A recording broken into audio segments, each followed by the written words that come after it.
శ్రీ సచ్చిదానంద సద్గురు సాయినాథ్ మహారాజ్ की जय। శ్రీ సచ్చిదానంద సద్గురు అలివేలు మంగమ్మ సహిత భరద్వాజ మహారాజ్ की जय। శ్రీ సచ్చిదానంద సద్గురు నాంపల్లి బాబా మహారాజ్ की जय। జై సాయి మాస్టర్। ఈరోజు సత్సంగంలో మనం మహాత్ముల ముద్దు పెట్టాడు ఆచార్య శ్రీ కిరాల భరద్వాజ్ మహారాజ్ గారి చరిత్ర మనం చదువుకుంటున్నాం। రచన సి థామస్ రెడ్డి గారు। దీనిలో మనం అధ్యాయం 17 విన్నవి కన్నవి అనేటువంటి అద్భుతమైన అధ్యాయాన్ని మనం చదువుకుంటున్నాం। దీనిలో మాస్టర్ గారి గురించి శ్రీమతి రాణి సంయుక్త గారు, శ్రీ మీనన్ గారు, విక్రమాదిత్య గారు, వీళ్ళందరూ ఎంతోమంది మాస్టర్ గారి గురించి చెప్పిన అనేక విషయాలను మనం చదువుకున్నాం।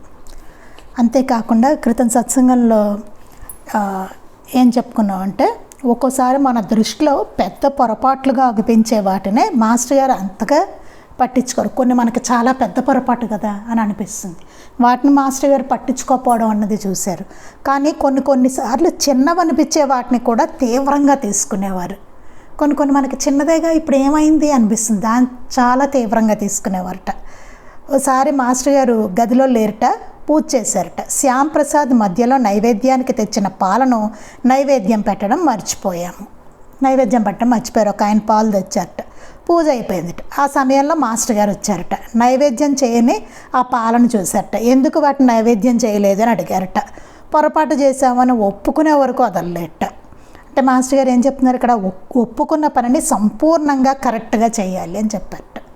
ఒప్పుకుంటే ఏదైనా పనిని సంపూర్ణంగా కరెక్ట్గా చేయాలి, మధ్యలో వదిలేయడమో లేకపోతే ఏదో చేసామన్నట్టుగా చేయడమో అట్లాంటివి చేయకూడదు।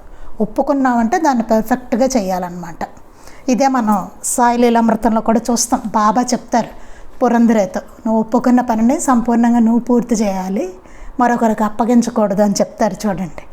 అదే మాస్టర్ గారు ఇక్కడ చూపించారు। ఎదుటివారిని అన్ని విధాలా జాగ్రత్తగా ఉండేటట్లు చేయడానికే వారు ప్రయత్నం చేశారు। ప్రతి వాళ్ళని మనం ఎంత జాగ్రత్తగా ఉండాలి అనేటువంటి దాన్ని కూడా మాస్టర్ గారు అట్లాంటి ట్రైనింగ్ కూడా ఇచ్చేవారు అనమాట। చేసేవారు ఒక్కోసారి వారు చెప్పే సమాధానం గాజు ముక్క పెట్టి గీసినట్లు ఉంటుంది। ఒక్కోసారి మాస్టర్ గారు చెప్పే సమాధానం ఎట్లా ఉంటుంటే గాజు ముక్కతో గీసినట్టు, ఇంక అసలు అది ఇంకెప్పటికీ మర్చిపోం అనమాట, అలా ఉంటుంటా। అప్పటికి మెత్తగా తెగిన తర్వాత మంట ఉండేది, అలా ఉండేదట। అంటే సద్గురువుగా ఆయన ఎంత ప్రేమగా ఉన్నా సద్గురువుగా మాత్రం అట్లా సంస్కరిస్తూ ఉండేవారు అనమాట। ఇక్కడి నుంచి మనం చదువుకోవాలండి। ఒకసారి శేషాద్రి చెల్లెలు కమలమ్మ ఆ 3 రోజుల్లో పారాయణ చేయవచ్చా ఆపాలా అని అడిగింది। ఒకసారి శేషాద్రి గారి చెల్లెలు కమలమ్మటండి, ఆవిడ మాస్టర్ గారిని అడిగిందిట, ఆడవాళ్ళు 3 రోజుల్లో పారాయణ చేయవచ్చా ఆపాలా అని అడిగిందిట। అందుకు మాస్టారు ఆపాలా అనే భావం ఎందుకు వచ్చింది నీకు అన్నారట। మాస్టర్ గారు ఇట్లా వెనక నుంచి తీసుకొచ్చారు, ఆపాలనే భావం నీకు అసలు ఎందుకు వచ్చింది అని అన్నారట। బాబా పుస్తకాలని పటాలని తాకితే మైల పడిపోతాయి కదా అన్నది। అంటే బాబా పుస్తకాలని పటాన్ని తాకాను అనుకోండి, ఆ టైంలో 3 రోజుల్లో మైల పడిపోతాయి అవి అందట। అంటే అంత గొప్పదానివా, నీకు అన్ని శక్తులు ఉన్నాయా, అంత గొప్పదానివని తెలియదే అనగా, అదేంటి సార్ అలా అంటారు అందట ఆవిడ। మాస్టర్ గారు అన్నట్టు, ఓహో అంత గొప్పదానివా, నీకు అన్ని శక్తులు ఉన్నాయా, అంటే ఆయన్ని మైలపరిచేసేంత శక్తి ఉందా నీకు అన్నారట। నీవు తాకితేనే మైలపడిపోయే స్థితిలో బాబా ఉంటే ఆయన్ని ఎందుకు పూజించడం, అదమ్మాయి నేను చెప్పేది, మనం తాకగానే ఆయన పుణ్యం మనకు వచ్చి మన పాపం తొలగిపోతుంది నాకు తెలిసినంతలో అన్నారు। చూడండి, నువ్వు తాకితేనే మైలపడిపోయే స్థితిలో బాబా ఉంటే ఇంకా ఆయన ఎందుకు, అంతే కదండి। మనం తాకితేనే ఆయన మైలపడిపోతే అసలు ఇంకా ఆయన ఎందుకు, ఆయన స్థితి ఏంటి, అది కాదు కదా ఆయన స్థితి। మనం ముట్టుకుంటేనే మైలపడిపోయే స్థితి కాదు అయింది, ఆయన ముట్టుకుంటే మనకు పుణ్యం వచ్చేటువంటి స్థితి అయింది కదా। మనం తాకగానే ఆయన పుణ్యం మనకు వచ్చి మన పాపం తొలగిపోతుంది అని చెప్పారు మాస్టర్ గారు। ఇంకొందరు అడిగినప్పుడు ఆరోగ్యం బాగుండి మనసుకు చింత కష్టం లేకపోతే స్నానం చేసుకుని పారాయణ నామం చేసుకోవచ్చు, మీకు బుద్ధి పుట్టిన చోట కూర్చుని అని అన్నారు. ఇవన్నీ ఈవిడికి ఎందుకు అట్లా చెప్పారంటేనండి, ఆవిడ భావాన్ని బట్టి చెప్పారు. ఆవిడకి అటువంటి భావన ఉందన్నమాట, ఆచారం ఆ టైపు భావన ఉంది ఆవిడకి. ఆయన ఏదో మైలుపడిపోతారన్నట్టు భావన ఉంది. అందుకని ఆవిడ భావనని తొలగించడానికని మాస్టర్ గారు అట్లా నువ్వు ముట్టుకుంటేనే ఆయన ఇదైపోతే ఎట్లని ఆవిడ భావన తొలగించడానికనే ఆయన స్థితి ఎట్లాంటిదో అన్న దాని గురించి చెప్పారనమాట. ఇంకొక ఆవిడ అడిగితే ఆరోగ్యం బాగుండి మనసుకు చింత కష్టం లేకపోతే స్నానం చేసుకుని పారాయణ నామం చేసుకోవచ్చు, మీకు బుద్ధి పుట్టిన చోట కూర్చుని అన్నారు మాస్టర్ గారు. ఆరోగ్యం బాగుండి మనకి మనసుకు చింత అవన్నీ లేక, అంటే కొంతమంది చూడండి చక్కగా ఆ టైంలో కూడా బాగుంటారు, అట్లాంటి వాళ్ళు స్నానం చేసుకుని ఎక్కడ కూర్చుని అయినా సరే పారాయణ నామం లాంటివి చేసుకోవచ్చు, బుద్ధి పుట్టిన చోట కూర్చుని అని చెప్పారు మాస్టర్ గారు. ఎందుకంటే జనరల్గా ఆడవాళ్ళకి బాగుండడం అనేది జరగదు కాబట్టి చేయకపోవడం అనేదే మంచిదన్నమాట. ఇవి కొన్ని ఎక్సెప్షనల్ కేసులు, వాళ్ళ భావాన్ని బట్టి మాస్టర్ గారు ఆ టైంలో అట్లా చెప్పడం అనేది జరిగిందనమాట. కానీ అది అందరికీ అని మాత్రం అనుకోనక్కర్లేదు. 1972-73 సంవత్సరంలో ఆంధ్ర స్ట్రైక్ సమయంలో కాలేజీకి సెలవులు ప్రకటించగా స్టూడెంట్స్ అంతా ఇళ్లకు వెళ్ళారు. 1972-73 సంవత్సరంలో స్ట్రైక్ ఏదో వచ్చింట, కాలేజీకి సెలవులట. అప్పుడు స్టూడెంట్స్ అందరూ ఇళ్ళకి వెళ్ళిపోయారట. అప్పుడు మాస్టర్ గారు ఎక్కడికి వెళ్ళలేదు. ఆ రోజుల్లో ప్రతినిత్యం పూజ చేస్తూ నామావళి చదువుతూ వాటి భావనలో లీనమై ఉదయం నుండి మధ్యాహ్నం 1 గంట వరకు పూజలో ఉండేవారు. 1 గంటకు హారతి ఇచ్చేవారు. పూజ మొదలుపెట్టే సమయానికి ఒక నల్ల కుక్క వచ్చి కూర్చునేది. హారతి అయ్యే వరకు తల నుండి తోక వరకు కదలకుండా అట్లే నిశ్చలంగా బాబా వైపు చూస్తూ కూర్చునేది. హారతి కాగానే వెంటనే వెళ్ళిపోయేది. అన్ని రోజులు అలా వచ్చి పూజలో పాల్గొనేది. తర్వాత కొన్ని రోజులకు కాలేజీ ప్రారంభమయ్యాక ఒకసారి నేను మాస్టర్ గారు రోడ్డు వెంట వెళ్తున్నాం. ఆ నల్ల కుక్క చనిపోయి రోడ్డు పక్కన పడి ఉంది. నేను సార్తో, సార్ కుక్క రోజు పూజకు వచ్చే కుక్క సార్ చనిపోయింది అన్నాను. ఆహా అలాగా అన్నారంతే. 72-73 సంవత్సరంలో ఒకసారి ఆంధ్రాలో స్ట్రైక్ వచ్చి కాలేజీలకు సెలవు ప్రకటిస్తే స్టూడెంట్స్ అంతా ఇళ్ళకి వెళ్ళిపోయారట. అప్పుడు మాస్టర్ గారు మాత్రం ఎక్కడికి వెళ్ళలేట. ఆ రోజుల్లో ప్రతినిత్యం పూజ చేస్తూ నామావళి చేస్తూ ఇంకా అప్పుడు ఖాళీ టైం కూడా మాస్టర్ గారు చేస్తూనే ఉన్నారనమాట. వాటి భావనలో లీనమై ఉదయం నుండి మధ్యాహ్నం 1 గంట వరకు పూజలో ఉండేవారు. మనకి ఏదైనా సెలవు వస్తే ఏం చేస్తాం, అదొక రిలీఫ్గా ఫీల్ అయ్యి అక్కడికి వెళ్ళాలో చేస్తాం మనం. కానీ మాస్టర్ గారు చూడండి ఇంకా ఎక్కువ చేశారు. బాబాకి సమయం ఇంకా ఎక్కువ ఉన్నప్పుడు 1 గంటకు హారతి తెచ్చేవారు. పూజ మొదలుపెట్టే సమయానికి ఓ నల్ల కుక్క వచ్చి కూర్చునేటండి. కూర్చుని హారతి అయ్యే వరకు అది అట్లా నిశ్చలంగా బాబా వైపు చూస్తూ కూర్చునేట. హారతి కాగానే వెళ్ళిపోయేట. హారతి టైంకి వచ్చేది అలా బాబాని చూస్తూ ఉండేట, అలా కదలకుండా హారతి అవగానే వెళ్ళిపోయేదటండి. అలా అన్ని రోజులు వచ్చి పూజలో పాల్గొనేట. తర్వాత కొన్ని రోజులకు కాలేజీ ప్రారంభమైంది. ఒకసారి రోడ్డు మీద వెళ్తూ ఉంటే ఆ నల్ల కుక్క చనిపోయి రోడ్డు పక్కన ఉందట. ఉంటే ఈయన అన్నారట, సార్ మాస్టర్ గారండి ఈ కుక్క రోజు మనకి వస్తుంది కదా పూజకు, ఆ కుక్క చనిపోయింది మాస్టర్ అన్నారు. ఆహా అలాగా అన్నారట మాస్టర్ గారు. అంతే. అంటే చూడండి దానికి కూడా సద్గతిని ప్రసాదించారు. చివరి రోజుల్లో చూడండి పెద్దవాళ్ళకి కూడా చెప్తారు కదా, మంచం మీద ఉన్న వాళ్ళకి చక్కగా దైవస్మరణ చేసుకోమని అట్లా చెప్తారు, చేసుకోవాలని మంచిదండి. లేకపోతే వాళ్ళకి ఓపిక లేకపోతే పక్క వాళ్ళనైనా చదివి వినిపించమని ఇవన్నీ. అలాగే ఈ కుక్క కూడా ఇంకా బాబా చూస్తూ అట్లాగే ఆ పూజలో పాల్గొని కుక్క హాయిగా అది ప్రాణం వదిలేసింది అనమాట, చనిపోయింది అది. దానికి కూడా సద్గతిని ఆయన ప్రసాదించారనమాట. మహాత్ముల సమక్షంలో కూడా ఒక్కోసారి ఆలోచనలు వస్తాయి కదా సార్ అనగా, తొట్టిలోని నీటిలో అడుగు భాగంలో బురద చేరుకుని పైన నీరు శుభ్రంగా ఉంటుంది. మహాత్ముల దగ్గరకు పోగానే బాగా కలియబెట్టేస్తారు, నిదానంగా తీసేస్తారు. హోమియో మందు తీసుకున్నప్పుడు జబ్బు పూర్తిగా బయటికి వచ్చి మరలా తగ్గిపోయినట్లు అని అన్నారు. వీళ్ళని అడిగారట మాస్టర్ గారిని, మహాత్ముల సమక్షంలో ఒక్కోసారి ఆలోచనలు వస్తాయి కదా సార్ అన్నారట. అంటే దానికి మాస్టర్ గారు చెప్పింది ఏంటంటే, తొట్టిలో నీటి అడుగు భాగంలో బురద ఉందనుకోండి, అడుగు భాగంలోకి వెళ్ళిపడుతుంది తొట్లో. పైన నీరేమో శుభ్రంగా ఉంటుంది, పైన నీరు శుభ్రంగా ఉంటుంది, బురద అంతా కిందకి దిగిపోయి ఉంటుంది. అందుకని మహాత్ముల దగ్గరికి వెళ్ళగానే ఏమవుతుంది, వాళ్ళు కలిగి పెట్టేస్తారట, మన మైండ్ అంతా ఆలోచనలు అన్నిటినీ కలిగి పెట్టేస్తారట. నిదానంగా తర్వాత తీసేస్తారట. ముందు కలిగి పెట్టేసి వాటన్నిటిని ఏమున్నాయో అన్నిటినీ బయటకు తీసుకొచ్చి ఆలోచనలు తర్వాత వాటిని అన్నిటినీ తీసేస్తారు. అది హోమియో మందు తీసుకున్నప్పుడు ఏమవుతుంది, జబ్బు పూర్తిగా బయటకు వస్తుంది. అది కొంతమంది అంటారు హోమియో మందు తీసుకున్నమ్మ నాకు ఎక్కువ అవడం కాదండి, జబ్బు బయటకు వచ్చే మరలా అది తగ్గిపోతుంది అనమాట, మొత్తం పోతుంది అట్లాగే బయటకు వచ్చి అని చెప్పారనమాట. అలా ఉంటుందని చెప్తున్నారు. ఎం రామచంద్రరావు, శ్రీ మాస్టర్ గారికి సహజంగా నొసట వైష్ణవనామం ఏర్పడింది, దానంతట అదే ఏర్పడింది. ఒకసారి జిల్లెలమూడి అమ్మ నెల్లూరు రాగా నేను మాస్టర్ గారు వెళ్ళాము. రామచంద్రరావు అని ఆయన చెప్తున్నారండి. మాస్టర్ గారికి సహజంగానే నొసట మీద వైష్ణవనామం ఏర్పడిందట మాస్టర్ గారికి, దానంతట అదే వచ్చిందట. జిల్లెలమూడి అమ్మ నెల్లూరుకు రాగానే మాస్టర్ గారు ఈయన వెళ్ళారట, రామచంద్రరావు గారు మాస్టర్ గారు. నేను అమ్మగారి దగ్గర ధ్యానంలో ఉండగా సాక్షాత్తు పరాశక్తి ఎదురుగా ఉంటే చూడకుండా ధ్యానం చేస్తావు, చూచి తీరాలోయ్ అన్నారట. ఒకసారి ఒక ఆమె వచ్చి మీ సాధన టెక్నిక్ చెప్పండి మాస్టర్ గారు, మీ టెక్నిక్ ఏంటి చెప్పండి అంటే మాదేమీ లేదమ్మా, శ్రీ సాయి లీలామృతం చదవడమే అన్నారట. ఒకసారి ఒక ఆవిడ వచ్చి మాస్టర్ గారిని అడిగారట, మాస్టర్ గారు అంటే మీ సాధనలో టెక్నిక్ ఏంటండి అని అడిగారట. ఏముందమ్మా టెక్నిక్, సాయి లీలామృతం చదవడమే అని చెప్పారట. శ్రీ మాస్టర్ ఉద్యోగం వదిలేక నెలలా 60 రూపాయలు చొప్పున పంపగా స్వీకరించారు ప్రేమతో. నా గృహస్థ జీవనంలో సమస్యలు రాగా మాస్టర్ గారికి చెప్పుకోగా అనేక ఉత్తరాల్లో సూచనలిస్తూ మా కుటుంబ శ్రేయస్సుకు తోడ్పడ్డారు. ఒకసారి టీ తాగుతూ సగం నాకివ్వగా దీని అర్థం ఏంటి సార్ అనగా జన్మజన్మలకు కాపాడుతానని అని అన్నారు. ఎంత అదృష్టవంతులో చూడండి ఆయన. ఒకసారి టీ తాగుతూ మాస్టర్ గారు సగం ఆయనకి ఇచ్చారట, రామచంద్రరావు గారికి ఇస్తే దీని అర్థం ఏమిటని అడిగారట. అడిగితే జన్మలకు కాపాడుతానని అని చెప్పారట.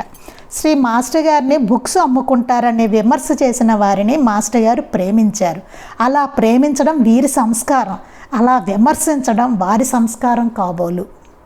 చూడండి ఇది అసలు ఎంత వారిది అవ్యాజమైన ప్రేమ తెలుస్తుంది. మనకి ఎవరైనా చిన్న విమర్శ చేస్తేనే మనం అసలు తట్టుకోలేము దాని గురించి కదా, ఎంత కోపం రగిలిపోతూ ఉంటుంది మనకి. అలా అనాలా, నేను అలా చేయలేదే చేసి అంటేనే కోపం వస్తుంది, మనం చేయకుండా అంటే ఇంకా రెట్టింపు వస్తుంది కదా మామూలుగా జనరల్గా. కానీ మాస్టర్ గారు ఇక్కడ చూడండి, అచ్చు సాయినాథుల వారు ఎట్లా ఉండేవారో అట్లా మాస్టర్ గారు బుక్స్ అమ్ముకుంటారని విమర్శ చేశారట కొంతమంది. అట్లాంటి వాళ్ళని కూడా మాస్టర్ గారు ప్రేమించారట. అలా ప్రేమించడం వీరి సంస్కారం, అలా అందరినీ ప్రేమించడం అన్నది మాస్టర్ గారి సంస్కారం. అట్లా విమర్శించే వాళ్ళని కూడా అలా విమర్శించడం వారి సంస్కారం కాబోలు. విమర్శించడం వాళ్ళ సంస్కారం, అది వాళ్ళ సంస్కారం అట్లా ఉంది. మాస్టర్ గారికి ప్రేమించడమే ఆయన సంస్కారం అన్నమాట. వారిదే అవ్యాజమైన ప్రేమ. ఒకసారి షిరిడీలో ఆత్మహత్య చేసుకోవాలని ఉన్న ఒక వ్యక్తితో కాసేపు మాట్లాడగా అతను ఆ ప్రయత్నం మానుకున్నాడు.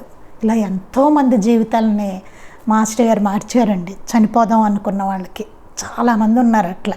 ఒకసారి షిరిడీలోటు ఒక అతను ఆత్మహత్య చేసుకోవాలని అతను అనుకుంటే అతనితో కాసేపు మాట్లాడారట.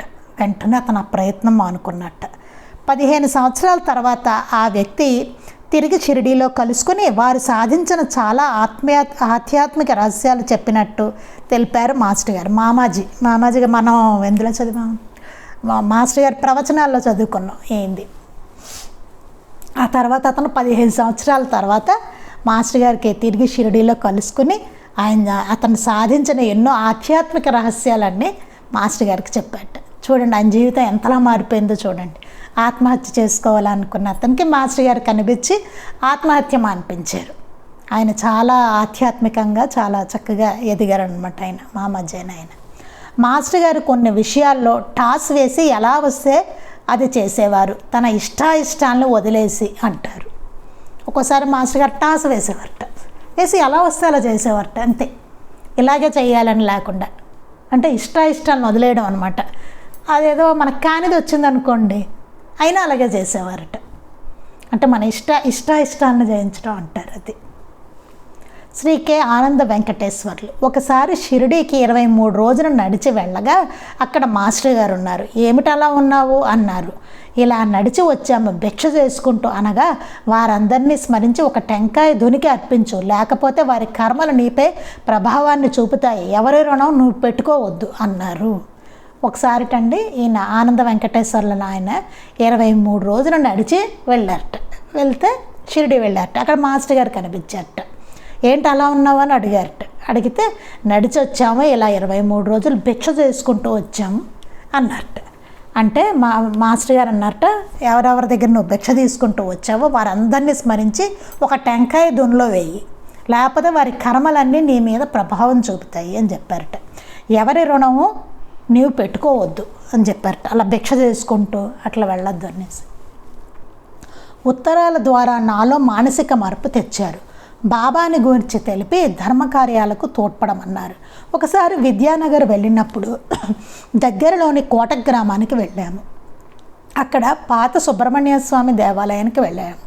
అక్కడ శ్రీ మాస్టర్ గారికి సాష్టాంగ నమస్కారం చేసుకోగా నా వెన్నెముక కింద భాగం నుండి పై వరకు ఏదో లాగినట్లు అనిపించింది. మాస్టర్లో జరిగే సాయి స్మరణ నా హృదయంలో స్పష్టంగా వినిపించింది. ఆయన చూడండి, ఆయన నమస్కారం చేసుకోగానే కరెంటు ప్రవహించినట్టు అయిపోయి మాస్టర్ గారిలో జరిగిన సాయి నామస్మరణ ఏదైతే ఉంటుందో అది ఈయనకి స్పష్టంగా వినిపించిందట. ఈ లీల నాకు ఆశ్చర్యం అనిపించింది. అంటే మాస్టర్ గారికి అట్లా లోపల నామస్మరణ అట్లా జరుగుతూనే ఉంటుంది అన్నమాట. బాబాకు కూడా చూసాం కదా లీలామృతంలో చెప్తారు, ఇట్లా నా గుండెల్లో ఉన్న నామస్మరణ వినమని చెప్పాను. అట్లా ఉంటుంది అందులో కూడా.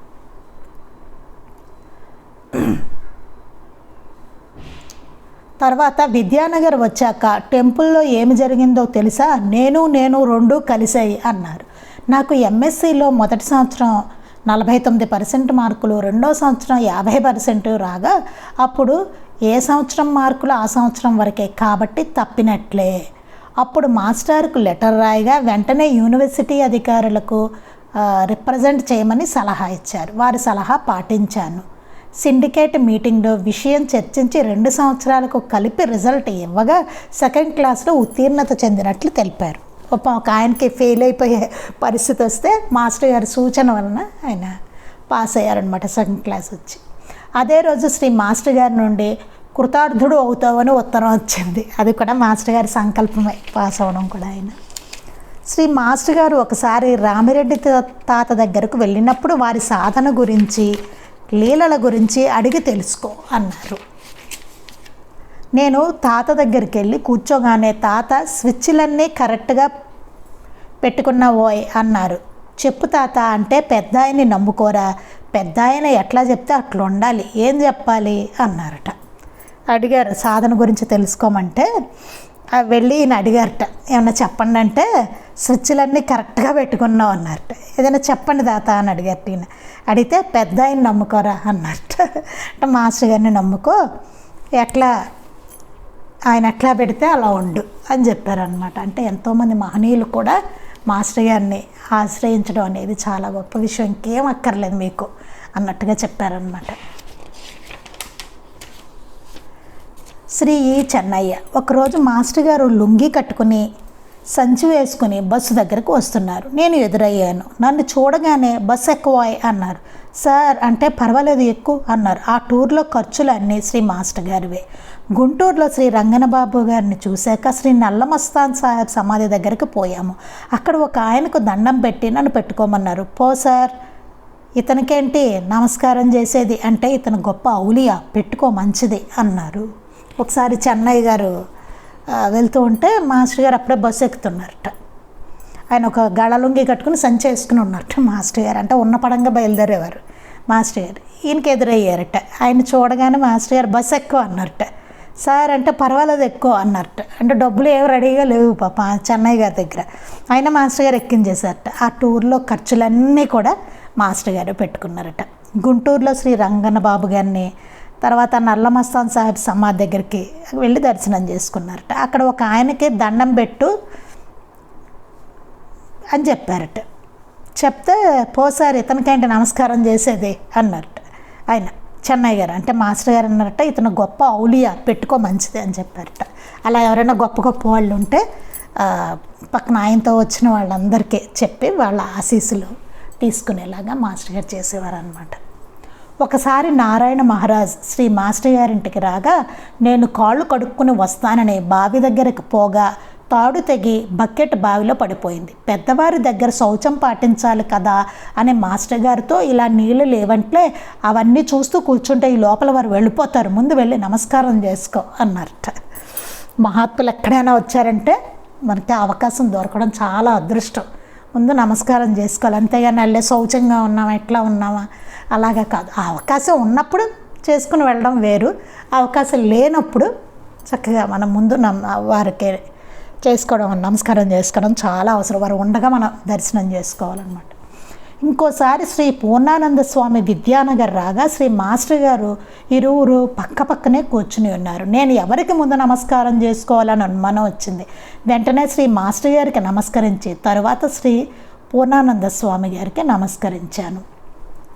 ఆయన ముందు ఎవరికి నమస్కారం చేసుకోవాలి డౌట్ వచ్చింట. పూర్ణానంద స్వామి మాస్టర్ గారు కూర్చుని ఉంటే అప్పుడు ముందు మాస్టర్ గారికి చేసుకుని తర్వాత పూర్ణానంద స్వామికి చేసుకుని, అంటే ముందు మన సద్గురువుకి నమస్కారం చేసుకుని తర్వాత ఉన్న మహనీయులందరికీ నమస్కారం చేసుకోవాలన్నమాట. బ్యాటరీ వీక్ అయితే ఛార్జ్ చేసుకోవాలి కదా, అందుకే మహాత్ముల దగ్గరకు వెళ్ళి రావాలి అనేవారు. అలా వెళ్తుంటే సాధన బాగుంటుంది అన్నారు. శ్రీ మాస్టర్ గారు నాకు వారు తలగడగా వాడే డిక్షనరీ, పెద్దది రుద్రాక్షమాల, మెడలో తాయెత్తు, చేతి ఉంగరం, చాలా బుక్స్, అవధూతల ఫోటోలు, అమూల్యమైన వస్తువులు ఎన్నో ఇచ్చారు తరగని ప్రేమతో అంటారు చెన్నయ్య. ఈయనకి చెప్పారట బ్యాటరీ వీక్ అయితే ఛార్జ్ చేసుకోవాలి కదా, అందుకే మనం మహాత్ముల దగ్గరికి వెళ్ళొస్తూ ఉండాలి, అలా వెళ్ళొస్తూ ఉంటే మన సాధన బాగుంటుంది అని చెప్పారు. లేకపోతే కొన్నాళ్ళు మనం వీక్ అయిపోతూ ఉంటామండి, ఏమి చేసుకోలేము, అలా డల్గా అయిపోతూ ఉంటాం. అప్పుడు మహాత్ముల సన్నిధికి వెళ్తే మనకి రీఛార్జ్ అవుతుందన్నమాట మళ్ళీ. అలాగే మాస్టర్ గారు తలగడగా వాడే డిక్షనరీను, రుద్రాక్షమాల, తాయెత్తు, చేతి ఉంగరం, చాలా బుక్స్, అవధూతల ఫోటోలు, ఇలాంటి అమూల్యమైన వస్తువులు ఎన్నో మాస్టర్ గారు వాడినవన్నీ ఈయనకి ఇచ్చారట చెన్నయ్య గారు. శ్రీమతి రత్నకుమారి గారు విజయవాడ. శ్రీ మాస్టర్ గారు సాయితో కల అనుభవాలు డైరీ వ్రాసి పెట్టుకోమన్నారు. నాకు డైరీతో లాభం ఏమి, నాకున్న అనుభవాలు సాయికి తెలుసు, నాకు తెలుసు అన్నాను. అప్పుడు మాస్టర్ గారు అలా అనుకుంటే ఈనాడు చరిత్ర అంతా వచ్చేది కాదమ్మా అన్నారు. మీరంతా రాశారు కదా మాస్టారు బాబాని గురించి అంటే, అదేంటమ్మా సాయిని గురించి మనకు తెలిసింది చాలా తక్కువ, తెలియవలసింది ఎంతో ఉంది అని అన్నారు. ఒకసారి మాస్టర్ గారు సాయితో గల అనుబంధం అంతా అనుభవాలు అన్నీ డైరీ రాసి పెట్టుకోమ్మా అని చెప్పారట రత్నకుమారి గారు అన్న ఆవిడికి. అప్పుడు నాకు డైరీతో లాభం ఏంటి మాస్టర్, నాకున్న అనుభవాలన్నీ బాబాకు తెలుసు కదా, ఇంకెందుకు రాసుకోవడం అన్నారట. అప్పుడు మాస్టర్ గారు అన్నారట, అలా అనుకుంటే ఈనాడు బాబా చరిత్ర వచ్చేదే కాదు. అంతే కదండి, వాళ్ళు డైరీలు రాసుకోబట్టి అవన్నీ మాస్టర్ గారు సేకరించి వాళ్ళతో మాట్లాడి అన్నీ సేకరించి మనకి అందించారు సాయి లీలామృతం. మీరంతా రాశారు కదా మాస్టరు బాబా గురించి అన్నారట. అంటే అదేంటమ్మా సాయిని గురించి మనకు తెలిసింది చాలా తక్కువ, తెలియవలసింది ఎంతో ఉందన్నారట. మా ఇంటికి శ్రీ మాస్టర్ గారు వస్తే బాబానే వచ్చారని మా నమ్మకం. మా వారు మేము అందరం కలిసి స్నానం చేయించాము. సోఫాలో కూర్చోబెట్టి వెండి పళ్ళెల్లో వారి రోజాల్లాంటి మృదువైన పాదాలను కడిగి మెడలో గులాబీ మాల వేసి నుదుట చక్కని నామం పెట్టి అష్టోత్తర శతనామావళి చదివి ఆరతిచ్చేవారు. మాస్టర్ గారు వస్తే వాళ్ళు చక్కగా సేవించుకునేవారు అనమాట. వాళ్ళు చూడండి ఎంత అదృష్టవంతులు వాళ్ళు. మాస్టర్ గారు వస్తే బాబా వచ్చినట్టుగానే అనుకునేవారట. ఆవిడ భర్త అందరూ కలిసి మాస్టర్ గారికి స్నానం చేయించేవారట. ఆయన సోఫాలో కూర్చోపెట్టి వెండి పళ్ళెల్లో ఆయన మాస్టర్ గారు రోజాల్లాంటి మృదువైన పాదాలు కడిగి మెడలో గులాబీ మాల వేసి నుదుట చక్కటి నామం పెట్టి అష్టోత్తర శతనామావళి చదివి మాస్టర్ గారికి హారతి ఇచ్చేవారట. మాస్టర్ గారితో నాకు పారాయణ, మా వారికి పూజ అంటే ఇష్టము అనగా, ఎవరికి దేనిపై ఆసక్తి ఉంటే దాన్నే చేసుకోవచ్చు అన్నారు. ఆవిడ అన్నారట, నాకు పూజ అంటే ఇష్టం, నాకేమో పారాయణ ఇష్టం, మా వారికి పూజ ఇష్టం మాస్టర్ గారు అన్నట్టు. అంటే ఎవరికి దేని మీద ఆసక్తి ఉంటే అదే చేసుకోండి అని చెప్పారట. అదే వారిలోని సద్గురు తత్వం. శ్రీ మాస్టర్ గారి ఆశీస్సుల ఫలితంగా మా ఇంటికి శ్రీ రామిరెడ్డి తాత, శ్రీ అనసూయ మాత వచ్చారు అంటారు శ్రీమతి రత్నకుమారి గారు. అలా మాస్టర్ గారి ఆశీస్సుల వల్లనే వీరింటికి రామరెడ్డి తాతగారు, అనసూయ మాత వంటి గొప్ప మహాత్ములు కూడా వారింటికి రావడం అనేది జరిగిందనమాట. ఇదంతా మాస్టర్ గారు ఇచ్చిన అనుగ్రహ ఫలితమే అని చెప్తున్నారు ఆవిడ. అది ఇంకా మనం మిగిలింది రేపు చదువుకుందామండి, ఇంకా కొద్దిగా ఉంది, చదువుకుందాం. శ్రీ సచ్చిదానంద సద్గురు సాయినాథ్ మహారాజ్ కీ జై. శ్రీ సచ్చిదానంద సద్గురు అలివేలు మంగమ్మ సహిత భరద్వాజ మహారాజ్ కీ జై. శ్రీ సచ్చిదానంద సద్గురు నాంపల్లి బాబా మహారాజ్ కీ జై. గురుదేవ దత్త అవధూత చింతన. లోకా సమస్తాః సుఖినో భవంతు. లోకా సమస్తాః సుఖినో భవంతు. లోకా సమస్తాః సుఖినో భవంతు. జై సాయి మాస్టర్.